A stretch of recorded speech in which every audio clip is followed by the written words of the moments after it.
మొన్నటిదాకా ఖాళీగానే ఉంటివి, జర పోయి రమ్మని ఎంత మొత్తుకున్నా ఇన్నవా?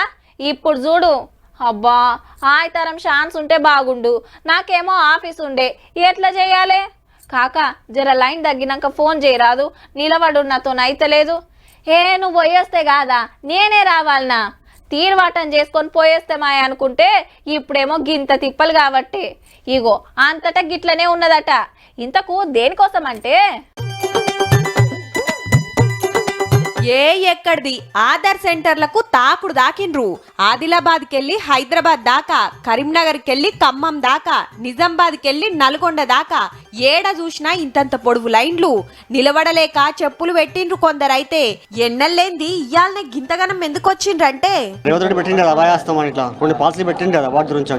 గ్యారెంటీ ఇచ్చినందుకు మంది ఏమేగబడినామంటే ఇదే ఆందోళన అయిపోయింది. గదన్నట్టు 6 గ్యారెంటీల దరఖాస్తులకు ఆధారే ఆధారం.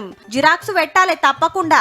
ఎన్నటియో పాత కారెట్లా ఇంకా ఆంధ్రప్రదేశ్ రాష్ట్రమనే ఉన్నదట చాలా మందికి.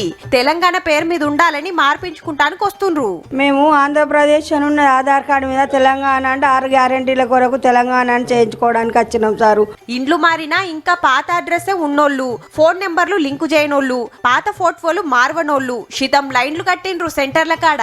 ఫోన్ నెంబర్ లింక్ ఉంటేనే అన్ని వర్తిస్తాయి. కొత్త మ్యారేజ్ అయింది, అడ్రస్ మార్పించుకోవాలి కదన్న, అందుకని వచ్చినాం. అందరూ ఒక్కపార ఉరుకొచ్చే వరకు సర్వర్లు సతాయించి మస్తు తిప్పలైంది. పొద్దున లాస్ట్ 7 గంటల వరకు అన్నారు టోకన్ ఇస్తాని. మేము వచ్చి 5 గంటలకు వచ్చినాం, అప్పటికి వచ్చి 4 గంటలు అవుతున్నది.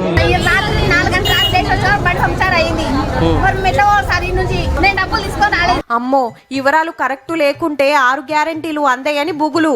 లేలే ఫస్ట్ అయితే పథకాలకు దరఖాస్తు పెట్టుకొని ఏమన్నుంటే వెనకషిరి మార్చుకుందురని సర్కారోళ్ళు చెప్తున్న మాట. చూస్తుంటే అటు 6 గ్యారెంటీల దరఖాస్తులు, ఇటు ఆధార్ వివరాలు మార్చుడు. ఈ 10 రోజులు పబ్లిక్ కు ఇదే పని సరిపోతట్టుంది పో.